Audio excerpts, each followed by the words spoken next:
I am Jenna Stanton. I'm the Executive Director of the Alberta Craft Council.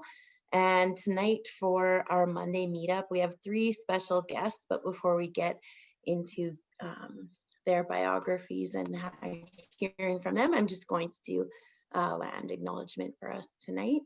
So I would like to begin by acknowledging that Alberta is home to many First Nations, Métis, and Inuit whose footsteps have marked these lands for generations. Those of us joining from Alberta are on the traditional lands referred to as Treaties 6, 7, and 8 territories, and all of us are beneficiaries of these peace and friendship treaties. The Alberta Craft Council is dedicated to ensuring that the spirit of these treaties are honored and respected. So again, thank you for joining us tonight. We're really looking forward to this.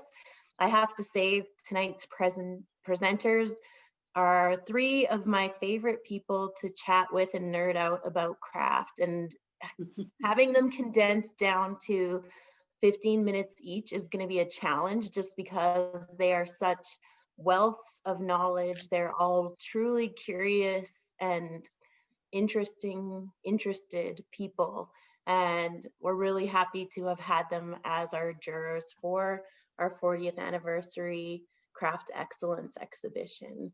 So tonight we are going to hear from Jennifer Salahub, Natali Rodrigues, and Sharon Rose Kootenay, who will share their observations on how Alberta craft is situated within a broader international context, provide insight into the history of determining excellence in craft in Alberta, and their general observations and insights coming from during Alberta Craft Council's 40th anniversary Craft Excellence exhibition. And the exhibition is currently on display in our Edmonton feature gallery, and it's on until December 24th. And then the show will travel to our Calgary location as well. So we'll be posting dates for those throughout the chat. So our first presenter tonight is none other than Jennifer Salahub. And Jennifer is here. She's hiding behind the camera today. She's had a bit of surgery that she would rather not appear in front of the camera today, but I know that she's excited to be with us and we're looking forward to hearing from her. Many of you know Jennifer as the Professor of Art and Craft Histories at Alberta University of the Arts. And she continues writing on history of craft at AU Arts. And we've had some of her research featured in the Alberta Craft magazine as very recently on some of that history, which was quite interesting. Her BFA and MA is in Canadian art history from Concordia in Montreal. She has a PhD in the history of design from Royal College of Art, London.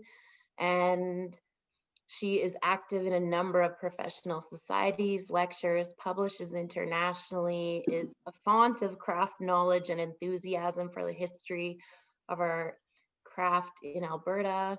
She's on the board of the Alberta Craft Council, and we're so happy to have her as a part of our organization. She's also on the editorial board of Ornamentum, the Society for Canadian Decorative Arts. And she was the recipient of the Tom McFall Award of Honor from the Alberta Craft Council in 2018. So welcome, Jennifer. We can't wait to hear your presentation tonight. Thank you. I'm on? Yes. Okay, good. All right, I actually gave it a title, Challenge or Opportunity, Craft Excellence in the Time of COVID-19. And I'm going to begin by saying there was very little doubt in anyone's mind that 2020 was going to be a significant year in the history of Canadian fine craft. For not only was 2020 a year of craft, we were celebrating our 40th anniversary. And to that end, the A.C.E board was asked to contribute ideas. And like the staff, we spent a serious amount of time considering how best to celebrate this remarkable achievement. The final plan was to be inclusive. The A.C.E would host a series of noteworthy events that would serve our membership. And these would include lectures and studio tours, visits to public and private collectors, fundraisers, gallery visits, online publications, new partnerships, and an even more impressive roster of exhibitions. In particular, it was decided that a juried exhibition, Craft Excellence, would celebrate contemporary craft in Alberta. The deadline for submissions was set as early March. The adjudication process would commence mid-March, and the publication of the jury reports would serve as means of documentation. Finally, we would all get together at the openings where we would talk about craft with the members. At this point, I will insert a truism. The best laid plans of mice and men go awry. And at the same time, I want to remind you that as creative makers and thinkers, you understand that challenges are arguably the source of new opportunities. I go even further. I would say that deep down, we know that problem solving underpins a successful craft practice. Even as we must accept the pandemic as a massive challenge, we should recognize that it has fostered opportunities. For instance, social distancing and lockdown saw Zoom, a 9-year-old enterprise, become an overnight success. And the ascendance of Zoom also saw, or did not see, office dress reimagined. Further, not being able to open the ACC gallery shop saw the construction and launch of our online sales gallery earlier than anticipated. So, fraught as this process of adjudication in a time of COVID-19 might have been, the challenges created unexpected opportunities. As our biography set out, we three jurors are longtime educators and advocates of Alberta craft, and I can argue that each of us lives a life defined by craft. But if, as one would expect, we bring our own insights and understandings to craft to the table. I'm reading my paper. This is just an aside. I am reading a paper. I've had my nose rebroken, and I'm not allowed to wear glasses. So every once in a while, my reading may go a little bit odd. I'm sorry. All right. This sort of explains, not the broken nose, this explains the makeup of the jury. 2 professional makers, Natali and Sharon, and myself, a craft historian. My practice is rooted in the past. Nevertheless, I am an enthusiastic participant in contemporary craft discourse and criticism, and unabashedly assert that Alberta is at the cutting edge of craft theory and practice. Being tasked with judging a wealth of new and exciting works for the craft excellence proved to be both a positive and daunting experience. Although the goal was to feature contemporary fine craft by Alberta makers, the exhibition was framed by a specific historical bias, a tribute marking the 40th anniversary of the founding of the ACC. And as a result, posterity will recognize this exhibition and these works as definitive examples of craft excellence in Alberta in 2020. What a challenge! What an opportunity! What lousy timing, given that mid-March found us in the eye of the pandemic storm, and we would have neither the opportunity to meet nor examine the works face to face. It should be mentioned that between us, we were familiar with the work by all of the artists and were therefore able to talk to features that might not be obvious in photographs: the weight, the hand, the exceptional skill sets, the functional properties, etc. And while we might have wished for even more entries, or who wouldn't want to see more work of this caliber, the actual number was manageable, the criteria clear, and the timing meant that our decisions were deep and our selections well considered. As the sole craft historian, I saw the jurors' report as an opportunity to frame the process, to reflect upon our experiences, and at the same time to reminisce about earlier eras of adjudication, when jurors did not have to rely, as we did, on digital images and conference calls. In short, while I was happy to make use of 21st century technologies, I began the process by turning to history for guidance, as is my wont. On the one hand, I wanted to remind everyone that craft's roots in Alberta are deep, that the individuals associated with the founding of the ACC in 1980 were already established makers, enthusiasts, and yes, exhibitors and jurors. On the other hand, I was curious about how earlier jurors had fared, for the process is a demanding one and its import may not immediately be obvious to the outsider. Today, we are more familiar with curated exhibitions, where the proposal for the exhibition and the selection process is overseen by a single curatorial voice, rather than juried exhibitions where the selection of submitted works is winnowed by a group of individuals who, I want to remind you, in turn were carefully vetted for their expertise and who would be working with a specific set of criteria. That these individuals are identified speaks to transparency, while the writing of the jury's report underscores their sense of personal accountability. Well, from a variety of sources, I learned that the earliest jurors, remember there's been more than a century of displays and prizes awarded at provincial fairs, were mostly skilled amateurs. By mid-century, the standalone craft exhibitions were being juried by art and craft professionals or art educators, such as the instructors at the Tech. But I will not drag you down that rabbit hole. Rather, what caught my attention was the number of comments that formed a leitmotif in the earlier jury reports. And while I might have predicted it, I was still nonplussed to discover a long existing and darker subtext running beneath the exhibition narrative: jury anxiety. I will reference two jury reports, both predating the A.C.E, one from 1963 and one from 1973, and I want you to consider this context as I go through this. The first was written by the Calgary artist, craftswoman, and craft educator Marian Nicol for Alberta Craft 63. Alberta Craft was a craft extravaganza and a huge undertaking. It was established in 1953, covered all types of craft practices, and ran until 1966 with exhibitions held in Edmonton and Calgary Jubilee auditoriums in alternate years. In the 1960s, Alberta Craft was described as, and I quote, a showcase of the best of the crafts of the province, plus one or two national or international invited shows. To set the standards and encourage artistic excellence, a jury, including Nicol, was struck for the first time in 1961. From her notebook, we know that she anguished over creating a set of criteria for jurying craft. But what I found particularly significant, given the underlying premise of craft excellence, was Nicol's conviction, voiced in her report, that a juried exhibition, like an academic peer review, has serious consequences.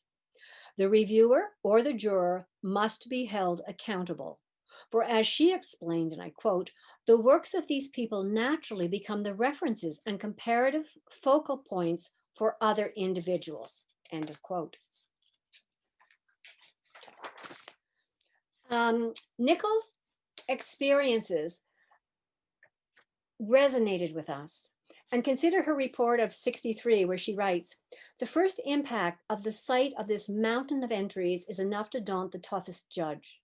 As the day goes on and one's attention is held constantly to the items under immediate consideration, the mass of the works all around seems to grow. This is not a time to enjoy the crafts as spectator. One's every faculty must be alert and working, weighing, comparing, discussing with the other judges, doing one's utmost to consider fairly all the factors involved in the acceptance or rejection of each piece. And this must be done in justice to the craftsman who submitted the work, right? But it makes the progress very slow indeed.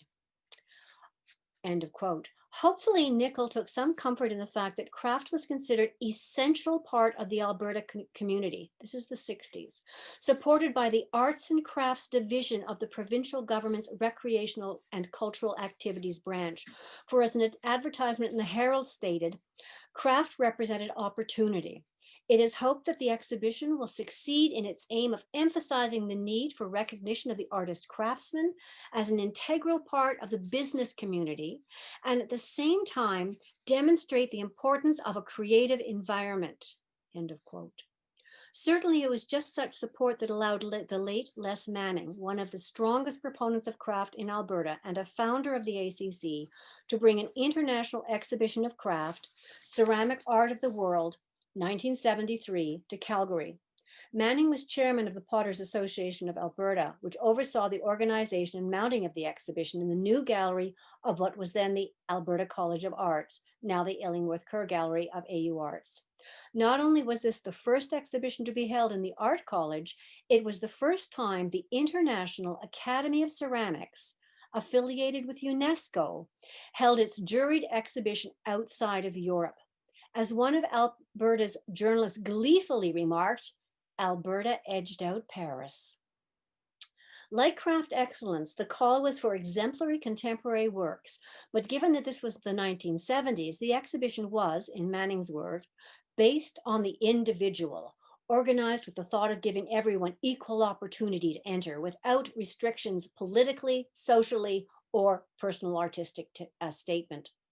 The five-person jury, led by the Alberta ceramic artist Luke Lindo, was faced with an enormous task of adjudicating more than 1,500 entries. In fact, more than 2,000 individual works. They were figurative, abstract, functional, conceptual from around the world. And although all of the jurors remarked on the individualism and applauded the lack of generalized tendencies, one now sees the selected works as very much of their time. Large, sculptural, and obviously very heavy. Although the latter was likely a moot point, given that the Arts and Crafts Division of the government assumed all costs relating to processing the entries, transporting, setting up, dismantling, and even returning the entries. Something we don't have today.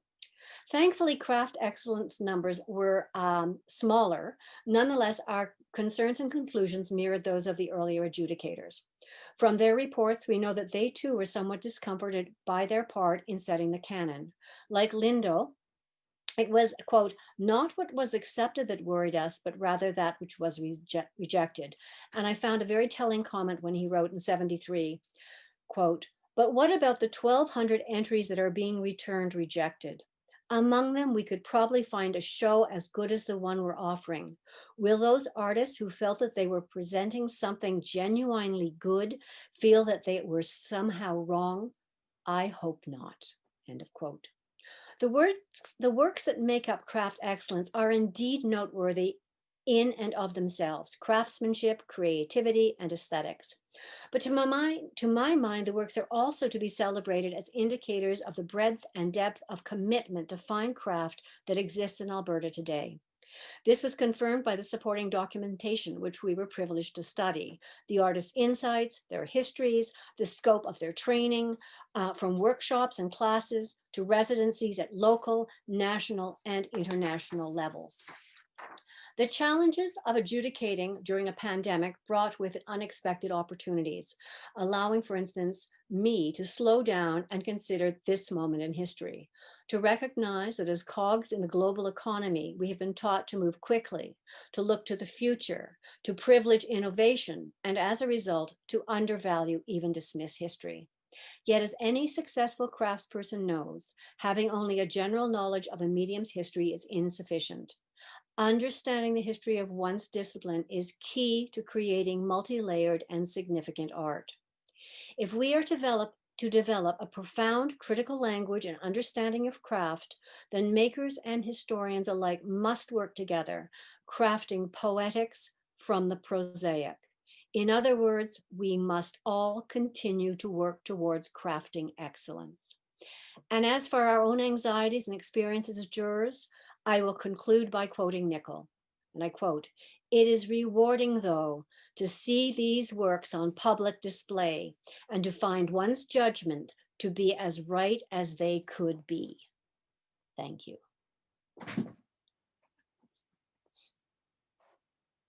Thank you so much, Jennifer. As always, your research and the history that you bring forward and the context that you provide is really just so welcome. I grabbed my notebook and started taking notes while you were talking, but I'm sure some of that will appear in our next issue of the magazine. Our next presenter and juror is Natali Rodrigues. Natali graduated from the Alberta College of Art and Design and traveled the world making art, producing glass. She was accepted to the Australian National University in Canberra and completed a Master of Arts there in 2003. She's an associate professor at the Alberta University of the Arts now, and she continues to she researches and investigates the boundaries of silence, transformative and embodied experience. Her objects and drawings have been exhibited in North America, Europe, and Australia. She is the vice chair of Glass Art Society Board of Directors and was the past president of GAS. And we're just very proud to have Natali on our board of directors. She brings with her a wealth of knowledge of what is coming through the emerging artists as her students at ACAD or AU Arts, and also just a wealth of knowledge from her international career and volunteerism as well. So Natali, looking forward to hearing you speak more about Alberta's place within the international craft scene. Hello, everyone. It's a little daunting following Jennifer. I just have to say that to start with. My talk is not going to be nearly as beautifully spoken as Jennifer's did. I will admit that I was a bit cheeky and did insert an additional slide into the slide presentation that we have for you tonight. And that's just these are works from professors at the Portage College up in Northern Alberta. There's this amazing Indigenous faculty and program there looking at Indigenous arts. And I start here simply to think about the role and the history that the craft programs in Alberta have had. You know, I think we are lucky in that my own institution has been around, by Jennifer's calculation, over 100 years. And it's rooted really deeply in the crafts. It started out as a craft program, and then grew into something larger. And then if I think about places like Portage, you know, it allows those traditions that were native to the land, you know, from this place to survive and to also be shared across the board. I also want to thank the A.C.E. just for asking me to be on the jury. It was a great pleasure to jury this exhibition with Jennifer and Sharon. It is, as Jennifer said, a difficult task to sort through so much wonderful work and choose what we consider exemplars, because we could have put all the work in there, but space is limited. So, you know, we have this long tradition of education in the crafts in the province, but we also have a rich and steep education, I'm getting too excited. We also have a rich and steep tradition of immigrants coming in, bringing traditional crafts from their area of origin. And so we are a province of makers. You know, we have farmers, we have all of this long history. But what excited me in particular about this exhibition was the evidence of material thinking and materiality, that there was always a space left in the work for the material to sing and to shine. It wasn't, you know, the submissions weren't all based on the notions of the prairies. You know, there's evidence of the prairie and the landscape in the work, but it's really rooted in skillful making and in a material exploration. There's also strong evidence of a lot of experimentation, so that if we look at Pamma's work, there's, you know, it's a charcoal and applied surfaces onto clay bodies. And I don't know if it's as common in other places to have such a really deep experimental approach to making. It's, and I do think it comes from from all of those programs that are around. It comes from the rich tradition of guilds in the province. And then I think Alberta is often undersold or undervalued as a sort of connector globally. And so if you look at someone like Susan Kristoferson's work, she comes to us from Portland, from oh,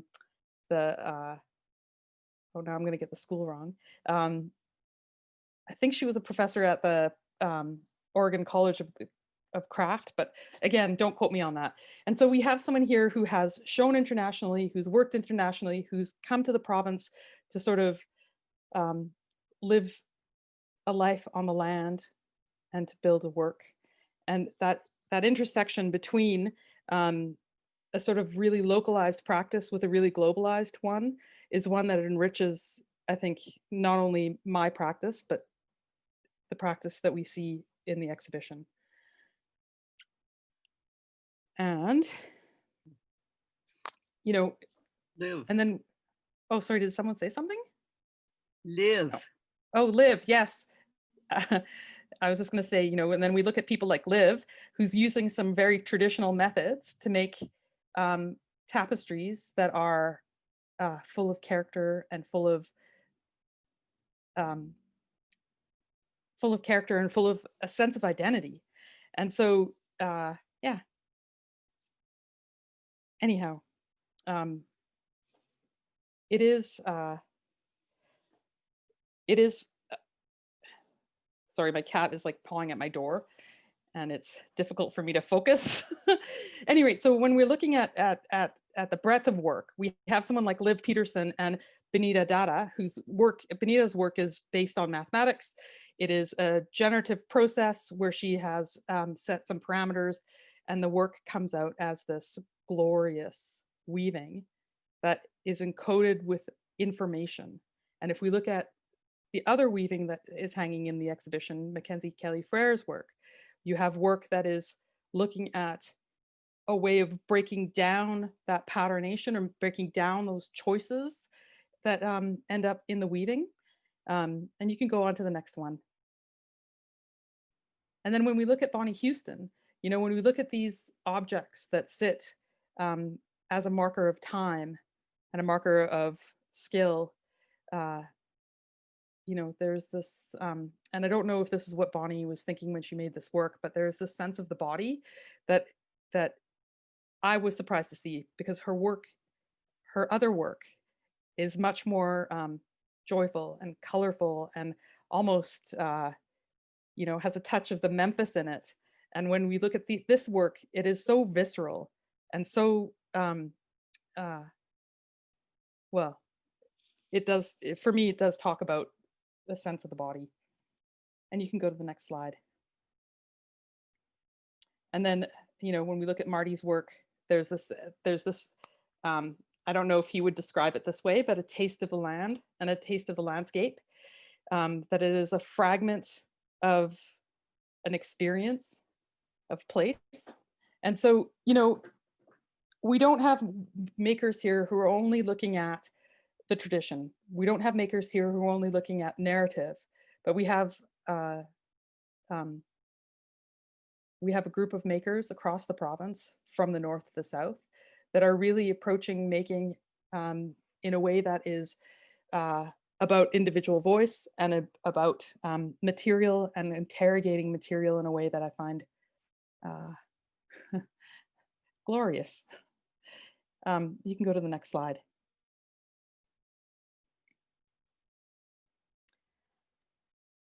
So I know I've said this a few times, but when I look at the work and I look at Karen Cantine and I look at, again, the volume of it, we have incredibly skillful makers that think about the evolution of form, the evolution of function, and the evolution of material, and how these materials get paired together. And it wasn't, you know, I did say this earlier, but it wasn't an easy task to judge this because of the quality of the work that we had coming in. Anyway, next slide.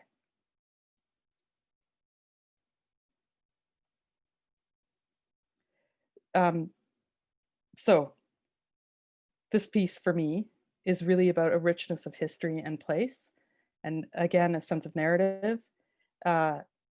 Albertine Crowshoe's work is embodied with a sense of place that is about not only the Alberta landscape, but about specifically her nation and her place. Next slide. Charles Lewton-Brain. You know, when we talk about innovation and we talk about approach to material, I think Charles is one of the people that leads the pack in my brain, only because of his genius, but also that he's developed new ways of and methods of working with material. So here we see an example of some of his fold forming, and it is a technique that he developed himself and has sort of spread all over the world. Next slide.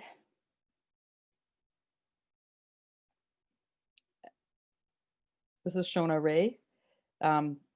Again, thinking about narrative, thinking about found materials.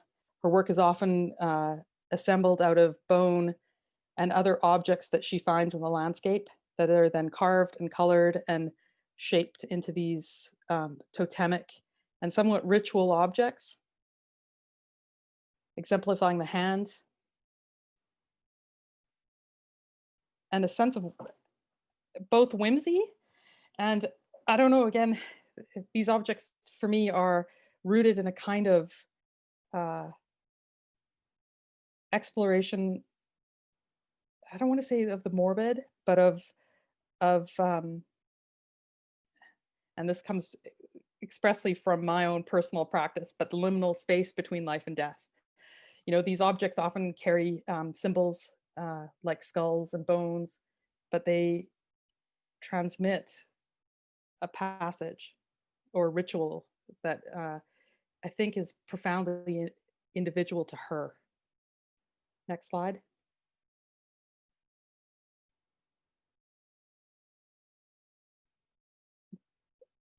There's so much I want to say about this piece. And for me, you know, if we're looking at form, if we're looking at space and place and material, these objects have a sense of the hand to them that is unparalleled. There's this softness to them. There's an evidence of functionality, of grace, and of mystery. Next slide.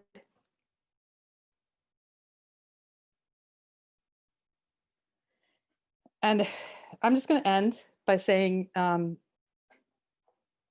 when I think about Alberta craft, there's also a sense of, I don't want to say stillness because that's not the right word, but there's the sense of playfulness, of restraint, and of material that is rooted in this place and in this time and in our community and in all the communities that have grown up over the last 150 years around craft and making. And I just, again, want to thank the Craft Council for the opportunity to be part of the jury and also this opportunity to speak. And I look forward to your questions at the end of the talk. So thank you very much. Thank you, Natali. It's always really interesting to hear your thoughts when looking at different pieces of work, and I really appreciate you sharing the insight from the jury, and look forward to the questions coming after too. Thank you. And next up, we have another thoughtful maker. Sharon Rose Kootenay is a Métis Cree heritage artist. She does incredible beadwork. You may have seen a solo show of hers this summer at the Alberta Craft Council in Edmonton, and it is on its way to Calgary in the new year. So all of you will get to experience the incredible work that Sharon has created. Sharon is a real community builder. She has a long history with the Alberta Craft Council. She has participated in a number of exhibitions, from curating Namama, which was a group of young women learning about craft and their own empowerment through that. Sharon's also curated work from Northern Indigenous communities in Alberta to be part of Through a Woman's Hand, an Aboriginal women's fine craft permanent collection for the Lois Hole Women's Hospital in Edmonton. And she has deep roots with so many in the Indigenous arts community, having worked in arts administration and as a designer instructor with the Aboriginal Arts Council of Alberta, the Canadian Native Friendship Centre, Métis Crossing Cultural Centre, and many others. Her work is exhibited and collected nationally and internationally. And Sharon is just truly another fantastic person to have a great conversation with about craft. So we were very happy to have her as part of the jury, and Sharon's going to speak to a few of the pieces that were in the exhibition, and in particular how those pieces appealed to the jury and to herself. Thanks, Jenna, for that glowing introduction. Now I'm all blushing.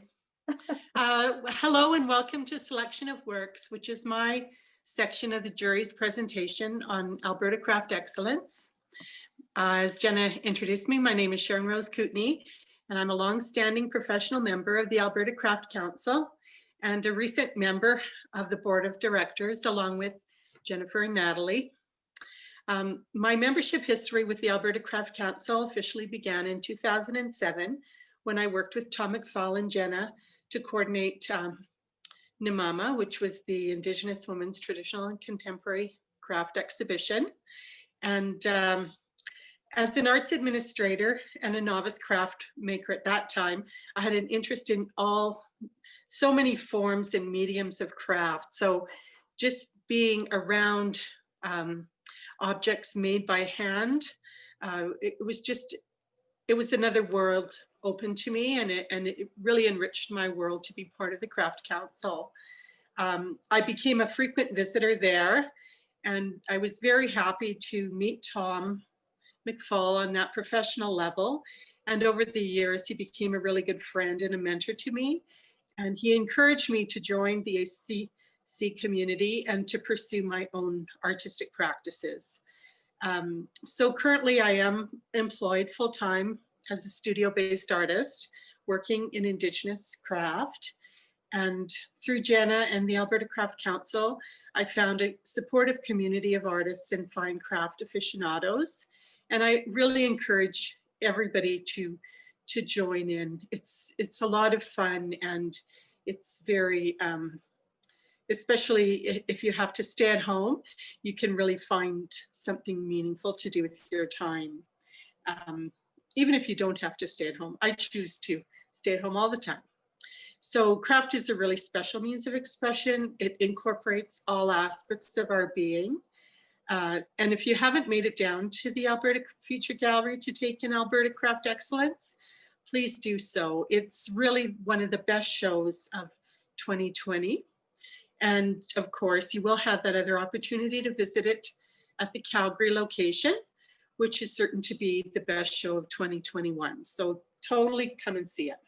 So I'll give you a bit of background on our jury process. In 2019, the development of a signature exhibition for the Alberta Craft Council's 40th anniversary began to emerge. Guided by Jenna Stanton and the A.C.E board, Jenna and her staff developed the curatorial theme, one that would reflect the vigorous, diverse, and sophisticated practices of Alberta's fine craft artists. Broad in scope, this exhibition was to highlight the most compelling and important work of the artists within the province. So in 2019, the call was launched, and Alberta's fine craft artists responded with a host of submissions, provocative in concept and design and beautifully rendered. These submissions represented the artist's best work, their field of knowledge, and the trajectory of their professional practices. So last March, I was invited to be part of the selections jury, along with Jennifer and Natali. Joanne Hamill was working at the Craft Council at the time, and she sent us a comprehensive package. And opening each file image and artist statement was just like Christmas morning. It was so amazing to open one after another, seeing all this beautiful work. So not surprisingly, the jury members were quick to agree on the work we were drawn to and felt was the strongest. And the real task for us began when we needed to pare down the number of selected works due to the limited gallery space. It has been a privilege to have been involved in this milestone exhibition. And now I invite you to explore a selection of work from 5 outstanding Alberta artists. So the first artist that we have is Sarabeth Carnat, and the work here is the 2 works that she has are Barview Ranch and Mud Lake Peter Lougheed Provincial Park. And aptly described by Sarabeth as metal paintings, these landscapes are as detailed as a sepia tone photograph. Intersected with roads and fences, these prairie landscapes are rendered with glorious light, golden light, detail, and perspective. They are evocative pieces that invoke a peaceful sense of place in history. Upon closer examination, we can see that Sarabeth has created something distinctive and singular. Sarabeth understands metals, their properties, its reactions to heat, its breaking points. Using these properties, Sarabeth expertly manipulates her materials, creating layers of patina, rolling and stretching, burnishing select areas, and preserving the color. I'm in awe of the skill she has acquired to create these beautiful pieces. Sarabeth is an artist with an illustrious career, an alchemist who has dedicated a lifetime experimenting and expressing her practice. She has spent many years teaching at A.C.E and sharing her process with her students. When I look at Sarabeth's work, I seem to get a sense of who she is, gently coaxing, encouraging, and in yielding substance into revealing its true beautiful form. And on to the next artist. And now we have Bonny Datta, and her piece is called Jelly Bean. And this weaving by Bonny Datta reveals her many talents as a master colorist, a designer of geometric form, and her proficiency at the hand loom. The colors in this piece dance with energy, and it is a pleasure to behold. The myriad of colors are astonishing, and their placement encourages your eye to move around and throughout the piece. Tonally, many of the darker shades in this weaving carry a similar weight, and that creates a balanced effect that displays the chromatic spectrum. But when you look closer, you realize this weaving is more complicated than at first glance. The darker squares are comprised of quite distinctive shades that are carefully placed with studied casualness. Jelly Bean is the perfect title for Bonny's weaving, and the candy-like colors selected by Bonny make this a joyful and delectable piece indeed. The process of weaving begins at the warp, and the colors and yarn weight that Bonny has chosen sets the tone. Her weft selections reflect her aesthetic and mathematical nature, combined with a sense of playfulness that give us hope and wonder.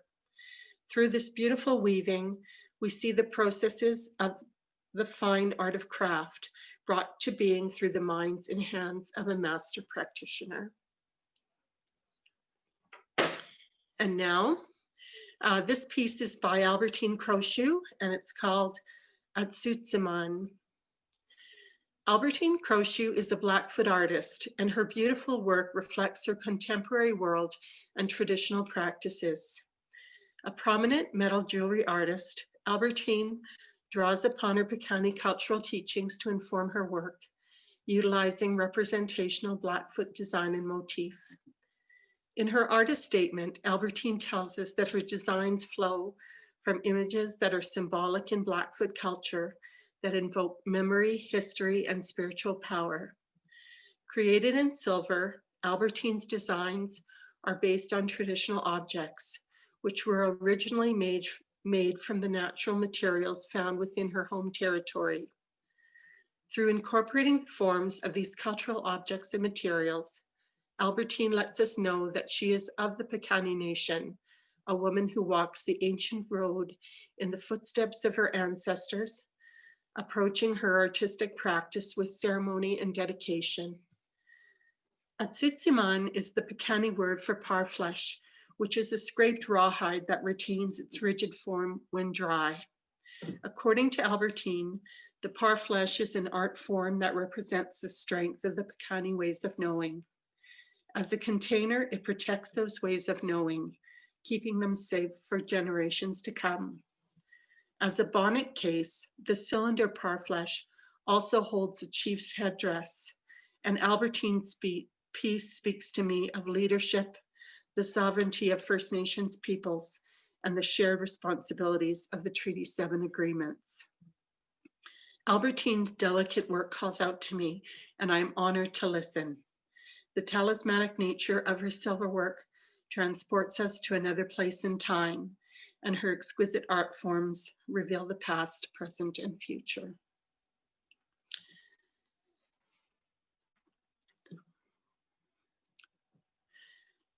And this is Mackenzie Kelly-Frére's work. It's called Lexical Fragments 1 and 2. Reminiscent of the tonal values found alongside the shoreline of an ebbing tide, Mackenzie Kelly-Frére's Lexical Fragments 1 and 2 reveal the complex and visionary narrative of a master artist. Multi-layered in meaning and corresponding design, Lexical Fragments 1 and 2 deftly articulates the artist's intention with sophistication and intellect. By employing various techniques and technologies, Mackenzie has created a dynamic panel series that both documents his creative process and translates the abstract into language. From adapting hand-knit patterns to create digital images, to drawing ink-laden threads through a jacquard loom, Mackenzie demonstrates the breadth of his accomplishments and the depth of his artistic vision. As communicated through his artist statement, Mackenzie describes how his design and technological processes have generated an abstract textile lexicon in which his loom acts as kind of an automatic writing machine, producing calligraphic text-like marks. The translation from knit web to mesh to pixels to interlaced threads in satin damask enacts mimesis of text in textile form. Mimesis, defined as the act of resembling or representation, is an essential component in the recognition of visual patterns and curatorial studies. In science, the concept of mimesis presents itself in the art forms found in nature and is known as the signature of all things. And this is where Mackenzie's work resonates with me. His delicate traceries remind me of the tracks left by shorebirds, washed away by the turn of the tides. A few fragments remain, their story left behind for those who can interpret it.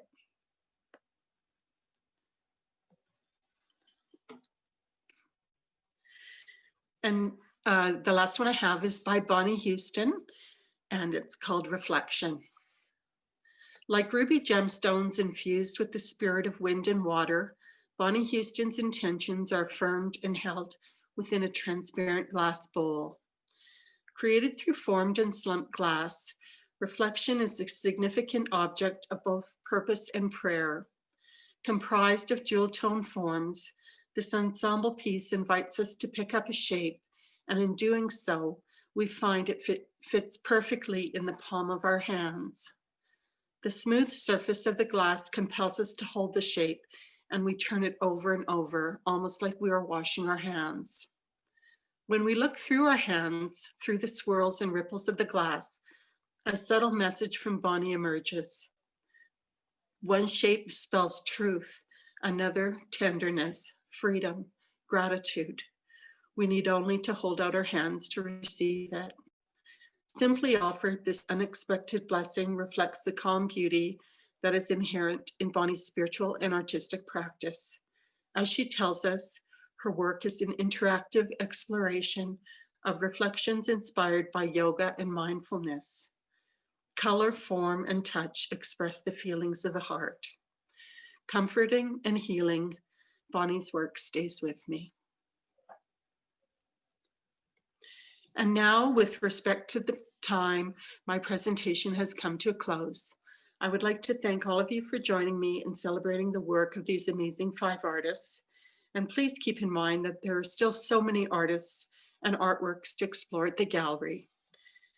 And in closing, I would also like to congratulate the Alberta Craft Council and all the artists involved in such an engaging and milestone exhibition. Thanks. Thank you, Sharon. I really appreciate you giving everyone a little more insight onto 5 of those pieces, and I now have to go back and look at them again. outside of Alberta tonight who are visiting us from Saskatchewan and other places. So one of the benefits of these times is that we're all cozy at home, hopefully with a little cocktail, and we all get to spend a little time together. So it's really nice to see all of you. And I really appreciate all of the artists who applied for this exhibition, and congratulations to those artists who were selected. It really is a fabulous exhibition, and we're lucky to have so many skilled and talented makers that we get to brag about as our full-time jobs, which is such a pleasure. And a huge thank you to Sharon, Natali, and Jennifer for all of the thoughtful consideration and conversations that you had when selecting this exhibition on behalf of the Craft Council. So I am going to let everyone get their questions ready. You can pop them into the chat.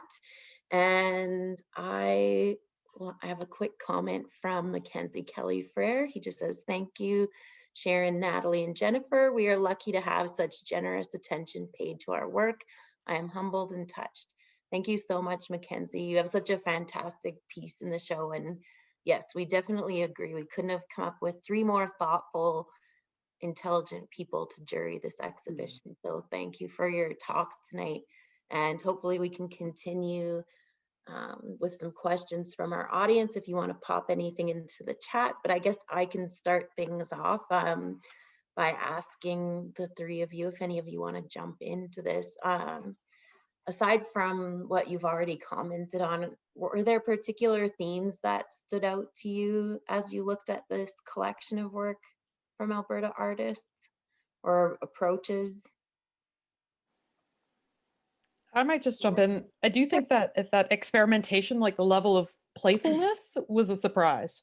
You know, I think when you're during any kind of exhibition, there's an expectation of a kind of formal approach or formal methodology, but there was this tenor throughout all of the work that was put in around a kind of playfulness with material and an experimentation with material. And by that, I mean maybe a non-traditional approach that I thought was really exciting. That's great. Jennifer or Sharon, did you have any thoughts? I loved all the textures. The textures were, there was the tiniest minute textures, especially in Karen Cantine's work, her silver work, just the tiniest little divots. It was just beautiful. I wish they weren't behind a plexi because I would have liked to touch everything. I think that's why it's behind a plexi. Yeah. And I have to say, that's one of the things that I'm really looking forward to, seeing the work in person, because so far all I've seen it is virtually. And so some of the minutia is, you know, lost because I'm relying on the lens to see the work.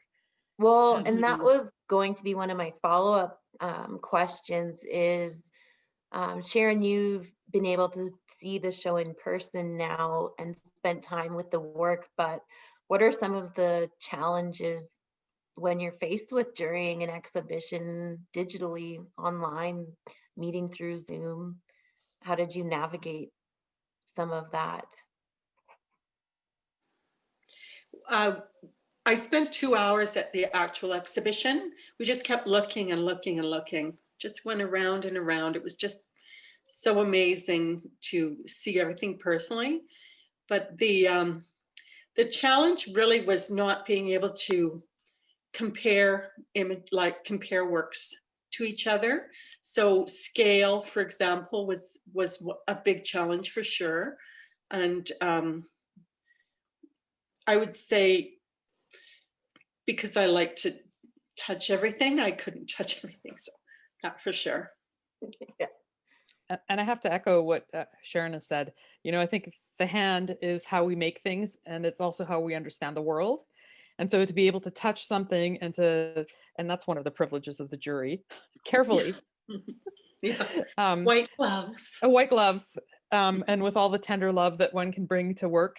You know, not being able to sort of see the work face to face, you lose a lot of, like I said, the minutia earlier on, but it's also the scale. I think that's the thing that surprised me when I finally saw the work installed, because I know the size of that gallery. So all of a sudden I could scale the work to what it was. And so, you know, Susan Kristoferson's beautiful landscape made out of the collaged paper, I would have never imagined it as large as it was. And so scale, I think, plays a big role. And also the other thing that I miss is the sort of nuance and delicacy of the color. You know, some people are so, like, if I think of Mackenzie's weaving, or I think of some of the other works in there, I know that color is a fundamental part of the work. You know, I'm thinking of Bonny's work, or Marty's work, you know, and even Karen Cantine's with that beautiful sort of hammered surface. All of that stuff is lost when you're online.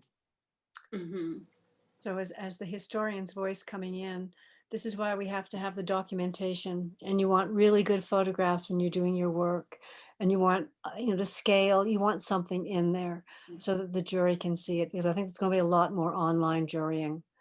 And for us not being able to be face to face, that was difficult too. It's hard enough not to be able to fondle the work, but to be able to sort of see the other person's expression. And Sharon, I hadn't met Sharon before. Natali and I have worked together, so that's good. I know her sense of humor too, but we got along really well, and the work was fantastic. But it was just like, you want to party together, and we were unable to do that. But it was a great experience. Yeah, I was envious of the group of the three of you. I wanted to just join in as a fly on the wall, but I thought the meetings would end up going an extra hour or two, so I had to restrain myself. Do we have any questions in the chat yet? No, we don't. Everyone is just thoroughly entertained and engaged. They have no questions. I guess one of the things, I mean, we're used to the sector, and we know a lot of the artists who applied. Were there any surprises to any of you of new artists that you've never seen before? I think there were lots of artists that I didn't know before. Unfortunately, I don't know if I can enumerate it, but I did get a private message. And so people who are in Edmonton can just come into the gallery, or do they need to make an appointment to come see the exhibition? As far as we know right now, we are still open and people can come down. So for Sharon's exhibition in the summer, she was kind enough to come in and do some special group tours with people. So if people had a bigger group that they wanted to bring through, we're happy to walk through the exhibition with them if they want to book that ahead. But other than that, they can definitely pop in and do a little holiday shopping and see the Craft Excellence show. Thank you, Jenna. And I will say that, like I said, you know, I can't remember the exact number of people who have applied for the exhibition, but I remember being overwhelmed with all of the opportunity. There was like a lot of great work. And yeah, so that's one of the reasons why I like to sit on juries, is because you get to see work that you don't expect. And in some cases, you get to see work from people, new work from people, like Bonny's work. That bowl was very new, and I was quite surprised because it's quite different than her other work. Oh, and I have a comment from someone. They just mentioned that this was really helpful. As an emerging artist, it makes me think of how to build significance in my own work. And along that same thread, we have a question from Jill Allen, who asks, do you have any other suggestions for emerging artists preparing for a juried exhibition? I would go back to what Jennifer said about having really great documentation. You know, you want to make sure that your work is front and center, and that maybe you don't have your cat blocking half your piece. Not that this comes from other juries that I've been on, not this jury, but you know, making sure that the work is as clear and as crisp and as front and center as you can make it in the image, and then also just making sure that that your artist statement is as clear as possible. And that might seem a little like an oxymoronic, like it might seem an impossible task, but you know, think of the way that Sharon has talked about all the work that was in the exhibition, those 5 pieces, you know, the clarity with which she talked about really complex things, you know, it does take a level of poetry. It does take a level of willing to be honest about what the work is, and brevity.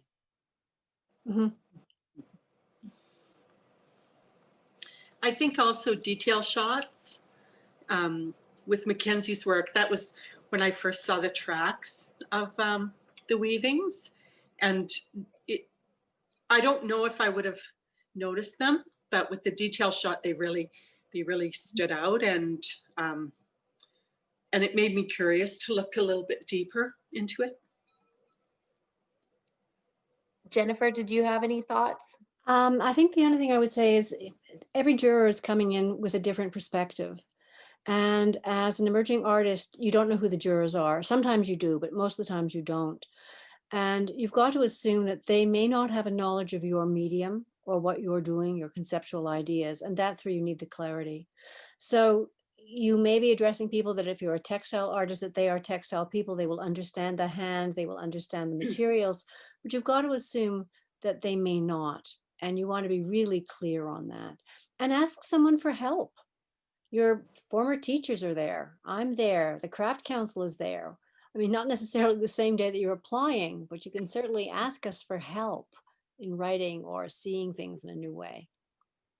Definitely, that's good advice. And we live to help people with their craft careers. So definitely, yes, not the day of the jury being commenced, but anytime before that, we're happy to talk to you guys about your grants or exhibitions and jurying and photographs and all that kind of stuff.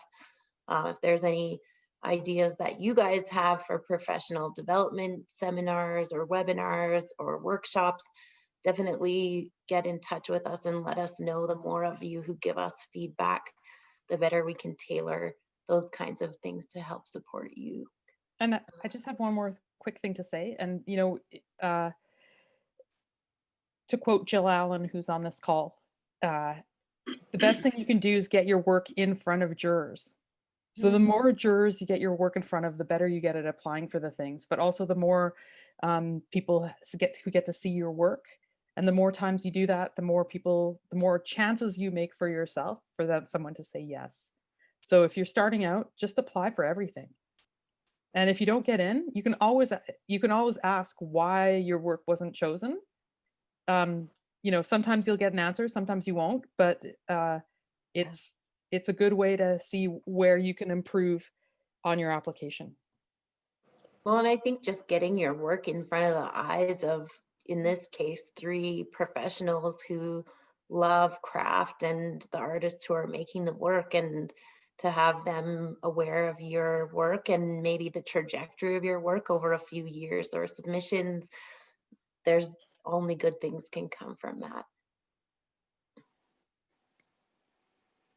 And then I just have a comment from Isabella Berry from New York City. Wow, from far afield.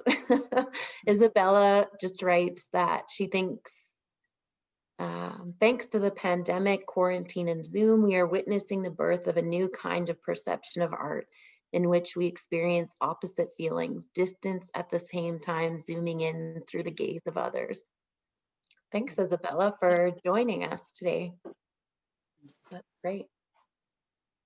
Yes, we all, well, and how often do we all get to hang out together like this? It's pretty nice, and to have friends coming in from other places in the world too. That's fantastic. I'm a former Edmontonian and a longtime friend of Sharon, so it's a pleasure and an honor. Thank you. Oh, thank you so much for joining us. That's wonderful. All right, and then I will just remind everyone that the dates of excellence in Edmonton is on until December 24th, and the dates in Calgary are April 10th to June 19th. And I really appreciate everyone joining us tonight, and thank you so much to Sharon, Natalie, and Jennifer for sharing your thoughts with all of us on the jurying process. It does help get insight into that difficult task that you guys were tasked with, and during a difficult time as well. The exhibition is really fantastic, and I hope all of you get a chance to come and see it in person. Thanks, Janet. Thanks, everyone. Thank you. Thanks, Thank you everyone. all. Thanks for coming. See ya.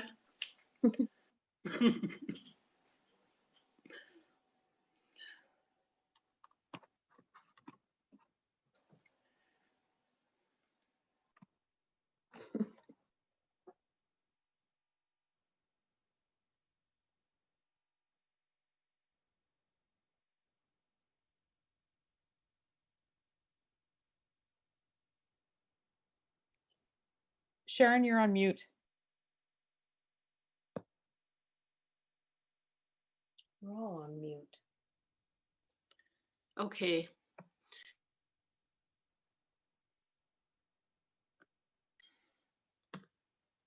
Can you hear me now? Yes. Are we going to do it again in 10 years for the 50th? 45th. Start working. Start making stuff now. I know, I almost, yeah, 45 might be too soon. We still have to get over our 40th. Yeah. But yeah, I can't. And Jennifer, I'm so interested in the research that you've done to past exhibitions in craft in the province. I can't wait. Hopefully there's catalogs that exist from some of these shows. I couldn't believe the number of jury reports I found. I mean, I only didn't find a lot, and I've gone through a lot of catalogs, but it's just really quite interesting because it's all about transparency and accountability. And if you know who the jurors are, suddenly it's a responsibility. So it's really quite exciting. But I really like the sort of like all these little fretting and worrying about it. It's quite interesting. All this sort of, as I said, jury anxiety, a whole subtext I didn't know about. So yeah. That's great. Well, thanks for tonight. That was really nice to. Okay. The first thing I would do is I would make Sharon write about my work. Sharon, that else. was like so beautiful. I know. I know, Like wasn't so, it? like I was trying to keep it together when you were talking about Albertine's work. I'm like, I know. I just, I don't know, saying I think I'm crying. But anyways, Yeah. all right, because it's really good. Loved it. That was Thanks. nice. Yeah, it was fun to write them. Yeah, that was really great. Well, I know I thought, oh, I want to hear what you have to say about all the pieces. Now you have to come back and walk through the exhibition with me. Yeah, exactly. Yeah. Great. All right. Well, good night, everyone. Good night, Thanks so much. everybody. Thank you. Thank thank you, you, Jenna. Thank you, everyone. Thanks, guys. Have a great evening. Thank Hi, you. Leo Douglas. He's on the bed again. Yes, yes. Your cat. We We kick should down prep. the door. Okay. Good night, guys. Good night. See you.